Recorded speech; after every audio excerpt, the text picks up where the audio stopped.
이재명 대통령이 취임 이후 첫 광복절을 맞아 대북, 대일 메시지를 담은 경축사를 발표했습니다. 북한에는 대화의 손길을 재차 내밀었고 일본을 상대론 과거사를 직시해야 한다면서도 미래 지향적 협력의 길을 모색하겠다고 강조했습니다. 취재기자 연결해 알아보겠습니다. 정인용 기자, 이 대통령이 우선 경축사에서 광복절 의미부터 부각했다고요. 네, 이재명 대통령은 광복 80주년 첫 경축사에서 먼저 광복절은 단지 독립을 이룬 날이 아니라며 우리 삶을 스스로 선택할 자유와 권리를 되찾은 날이라고 밝혔습니다. 대한민국은 지난 80년 동안 눈부신 성취를 이뤘다며 다시는 빼앗기지 않을 부강한 나라를 만들겠다는 독립투사들과 애국 선열들의 열정이 있었기에 가능한 일이었다고 강조했습니다. 그러면서 자랑스러운 항해 투쟁 역사를 기리고 독립유공자 명예를 지키는 건 우리 공동체의 과거와 오늘, 미래를 지키는 일이라고 말했습니다. 이어 독립투쟁의 역사를 제대로 기록하고 기억하겠다며 생존 애국지사에 대한 각별한 예우를 다하고 독립유공자 유족의 보상 범위도 더 넓히겠다고 약속했습니다. 네, 경축사에 담긴 이 대통령의 대일 대북 메시지도 전해주시죠. 네, 이 대통령은 한일 관계를 두고 수교 60주년을 언급하며 과거를 직시하되 미래로 나아가는 지혜를 발휘해야 할 때라고 운을 뗐습니다. 우리 곁에는 여전히 과거사 문제로 고통받는 분이 많이 있고 입장을 달리하는 갈등도 크게 존재한다고 지적했습니다. 하지만 동시에 일본은 경제 발전에 있어 떼놓고 생각할 수 없는 중요한 동반자라며 셔틀 외교를 통해 미래지향적 상생 협력의 길을 모색하겠다고 의지를 나타냈습니다. 신뢰가 두터울수록 협력의 질도 높아진다며 일본 정부가 과거사를 직시하고 신뢰가 훼손되지 않도록 노력해 줄 것을 기대했습니다.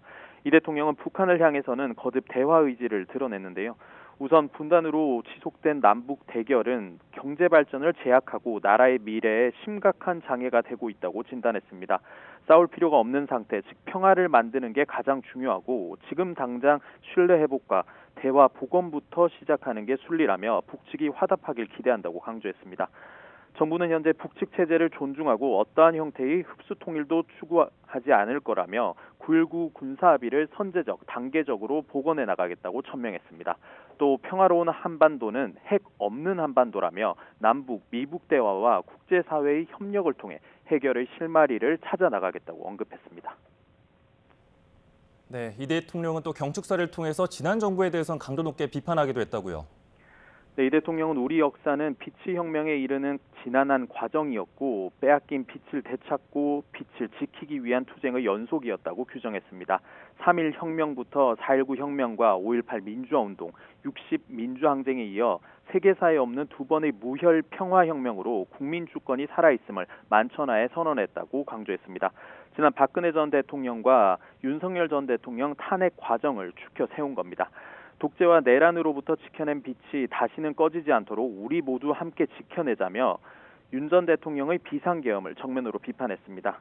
특히 민주주의를 억압하고 국민주권을 제약한 것도 모자라 전쟁 속으로 국민을 몰아넣으려는 무도한 시도마저 서슴지 않았다며 윤 전 대통령의 외환 의혹도 조준했습니다. 이 대통령은 그러면서 정치권을 향해선 낡은 이념과 진영에 기초한 분열의 정치에서 탈피해 대화와 양보에 기초한 연대와 상생의 정치를 함께 만들어 나가자고 촉구했습니다. 지금까지 용산 대통령실에서 전해드렸습니다.